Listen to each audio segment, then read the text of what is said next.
Every single evening, my wife would go into our son's room. So I set up a camera, and what it showed me was completely unbelievable. I thought I knew my wife, the woman I built a life with, the mother of my child. But one night, a tiny camera revealed a monstrous truth hidden in the silence of our home, a truth that shattered everything I believed about love, trust, and family. My name's Darius Thurman, and I drive trucks for a living. Long haul, coast to coast.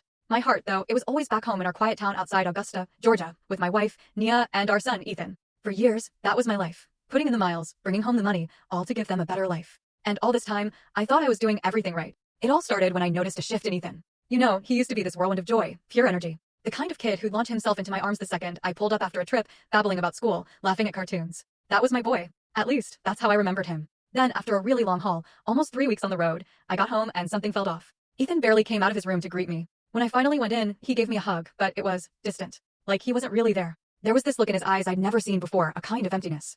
I figured, hey, maybe he's just tired. Maybe growing up.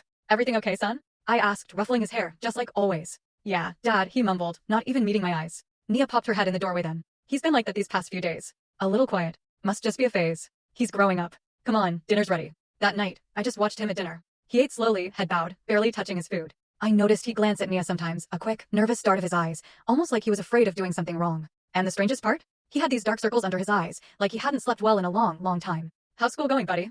I tried to make conversation. Fine, he said, still looking down. What about your friends? Is your pal Kevin still coming over to play? That's when I saw Nia staring intently at Ethan. He swallowed hard before answering. It was just a little thing, but it stuck with me. After dinner, I went to tuck him in. When we were finally alone, just him and me, I sat on the edge of his bed and asked him again, is everything really okay, son? That's when he grabbed my hand and said something that absolutely chilled me to the bone. Dad, don't tell Mom I talked to you. My heart hammered against my ribs. Talked about what, son? But before he could even answer, Nia appeared in the doorway again. Time for bed, Ethan. School's early tomorrow. The way my son flinched on that bed when he saw her, that wasn't normal.